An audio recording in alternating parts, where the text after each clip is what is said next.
नमस्कार दोस्तों, हमारे चैनल में आप लोगों का स्वागत है। मैं हूं शैलेंद्र। आज देखते हैं कि जो फार्मेसी के कितने एंट्रेंस एग्जाम होते हैं, एक एक करके मैं आप लोगों को बताऊंगा। अभी मैं आप लोगों को सिर्फ एंट्रेंस एग्जाम बता रहा हूं, लेकिन इसके बाद में आप लोगों को इन सभी के बारे में एक एक करके सभी एंट्रेंस के बारे में बताया जाएगा। तो आइए चलिए शुरू करते हैं। जितने भी फार्मेसी के एंट्रेंस एग्जाम है, list of pharmacy entrance exam 2022 है ना। ये तो चलो ईयर हो गया 2022। इसके अलावा जो पहला है BITSAT, जितने भी एंट्रेंस एग्जाम है ये यूजी लेवल के फार्मेसी के लिए है ना, बी फार्मा के लिए है ना। BATSAT Birla institute of technology and science admission test, एक एंट्रेंस एग्जाम ये होता है जो बिरला बिट्स पिलानी जो कराते, मतलब कि बिट्स पिलानी जो इंस्टीट्यूट है वो कंडक्ट कराते हैं, बी फार्मा भी लेती है ना, बी फार्मा लेती है। और इसके बाद WBJEE west Bengal joint entrance examination, इस एंट्रेंस एग्जाम को आप देंगे तो बी फार्मा में भी एडमिशन मिलेगा है ना। और इसके बाद KCET Karnataka common entrance test, इस एंट्रेंस एग्जाम को आप देंगे तो कर्नाटक के कॉलेजों में भी फार्मा करने को मौका मिलेगा। और इसके बाद KEAM क्या है? Kerala engineering agriculture medical entrance examination है ना। KEAM क्या है? KEAM Kerala engineering agriculture medical entrance examination, इसका पूरा नाम है ना। अब इसके बाद TSEAM CET, इसका पूरा नाम क्या होता है? Telangana state engineering agriculture and medical common entrance test है ना। इस एंट्रेंस एग्जाम को आप देंगे तो आपकी जितनी भी तेलंगाना के कॉलेज हैं जिनमें बी फार्मा होता है उनमें एडमिशन मिलेगा है ना। अब इसके बाद क्या आता है? 6 नंबर पे APEAPCET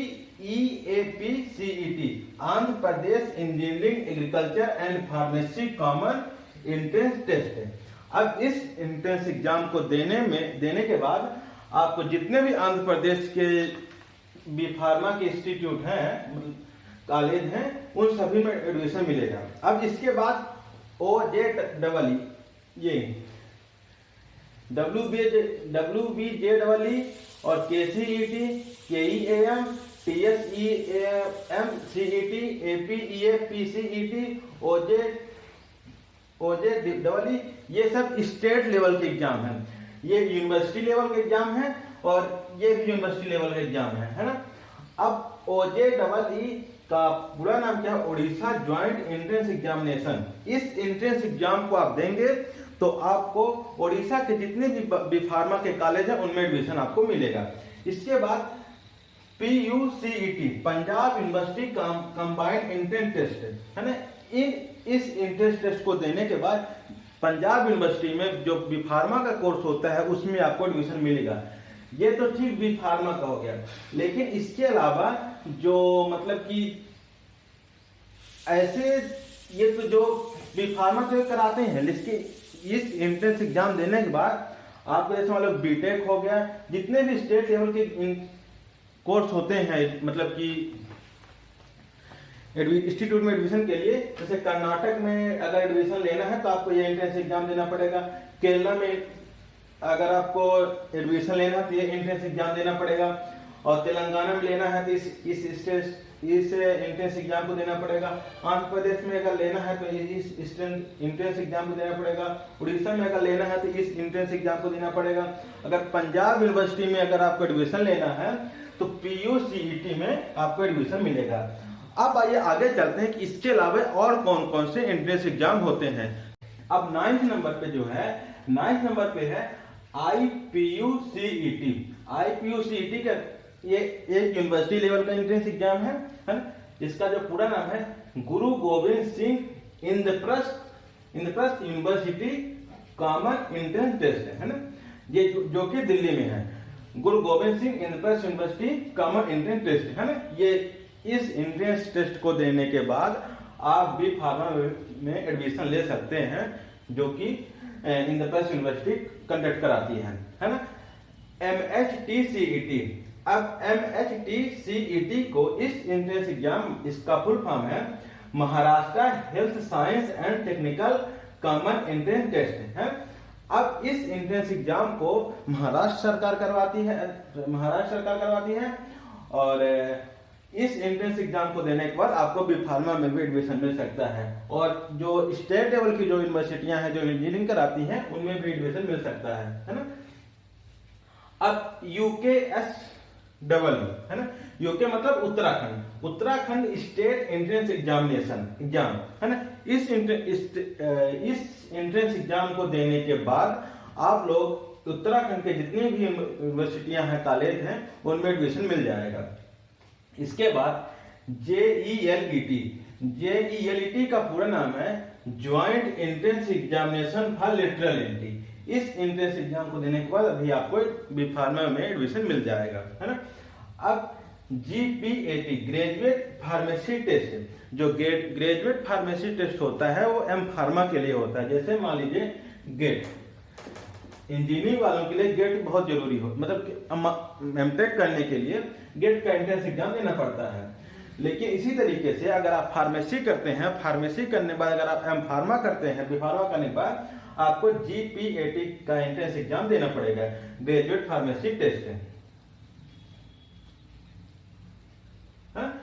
अब इसके बाद CUET जो है कॉमन यूनिवर्सिटी एंट्रेंस टेस्ट है ना। अब इस एंट्रेंस टेस्ट को देने के बाद जितनी भी सेंट्रल की यूनिवर्सिटियां हैं, उन सभी यूनिवर्सिटियों में अगर कोई यूनिवर्सिटी बी फार्मा का कोर्स कराती है, उसमें एडमिशन के लिए आपको CUET का एंट्रेंस एग्जाम देना पड़ेगा। लेकिन बहुत सारी यूनिवर्सिटियां ऐसी हैं जो प्राइवेट हैं, जो CUET को फॉलो करती हैं, है ना।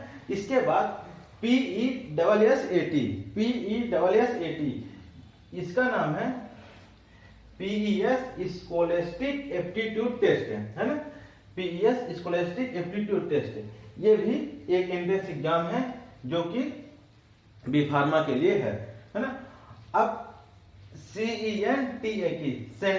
सेंटेक जो होता है, ये सेंट्रल एडमिशन कमेटी है ना, इसका पूरा नाम है, जो कि पांडिचेरी की जितने भी यूनिवर्सिटियां हैं, उन सभी यूनिवर्सिटियों में एडमिशन के लिए आपको ये एंट्रेंस एग्जाम देना पड़ेगा। अब आइए देखते हैं कि इसके अलावा और कौन से एंट्रेंस एग्जाम हैं जो बी फार्मा के लिए एडमिशन देते हैं, है ना। 17 नंबर पे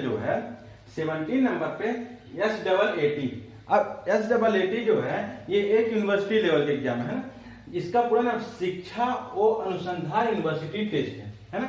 अब इस एंट्रेंस एग्जाम को अगर आप देंगे तो बी फार्मा में एडमिशन मिलेगा, मतलब कि यूनिवर्सिटी लेवल का एग्जाम है, तो जितने भी इस यूनिवर्सिटी में मतलब कोर्स होते हैं, उन कोर्स में एडमिशन के लिए आपको ये एंट्रेंस एग्जाम देना पड़ेगा। और उनमें से एक कोर्स है बी फार्मा। बी फार्मा को अगर आपको एडमिशन लेना है बी फार्मा में, तो आपको शॉर्ट का एग्जाम देना पड़ेगा अगर इस यूनिवर्सिटी में आपको एडमिशन लेना है। और अगर आपको यूनिवर्सिटी के बारे में जानना है तो उसके बारे में बताऊंगा मैं आने वाले समय में, है ना। GUJCET है ना, गुजरात कॉमन एंट्रेंस टेस्ट है ना। गुजरात कॉमन एंट्रेंस टेस्ट है। अगर गुजरात की यूनिवर्सिटी में आपको एडमिशन लेना है तो उन यूनिवर्सिटियों के लिए आपको ये एंट्रेंस एग्जाम देना पड़ेगा, है ना। उनमें से भी फार्मा के लिए भी यही एग्जाम देना पड़ेगा। RPET का पूरा नाम है Rajasthan pre engineering and pharmacy test है ना। RPET का पूरा नाम है, जो कि राजस्थान की जितनी भी यूनिवर्सिटी है, उन यूनिवर्सिटी में एडमिशन के लिए आपको ये एंट्रेंस एग्जाम देना पड़ेगा। सेंट्रल यूनिवर्सिटियों के लिए अलग से एंट्रेंस एग्जाम होते हैं। इसके बाद SCEE, इसका पूरा नाम है हरियाणा सेंट्रलाइज्ड एंट्रेंस टेस्ट। अगर आपको हरियाणा की यूनिवर्सिटी में अगर आपको एडमिशन लेना है तो आपको ये एंट्रेंस एग्जाम देना पड़ेगा, क्या है के लिए, बी फार्मा के लिए, है ना। और अगर कोई और सा एग्जाम देना मतलब कि कोर्स करना है, उसके लिए भी आपको ये एंट्रेंस एग्जाम देना पड़ेगा। जैसे मान लो कि SAT का, गुजरात का, राजस्थान का, हरियाणा का। अब क्यूकेयर मतलब कि इसका क्वांटम यूनिवर्सिटी एंट्रेंस टेस्ट, ये भी एक यूनिवर्सिटी है, इसका भी आपको वो क्या नाम है, एंट्रेंस एग्जाम है। इस यूनिवर्सिटी में एडमिशन के लिए आपको इस एंट्रेंस एग्जाम को देना पड़ेगा। MET मणिपाल एंट्रेंस टेस्ट है ना। अगर मणिपाल यूनिवर्सिटी में आपको एडमिशन लेना है तो आपको ये एंट्रेंस एग्जाम देना पड़ेगा। CGPPHAT Chhattisgarh pre pharmacy test है ना।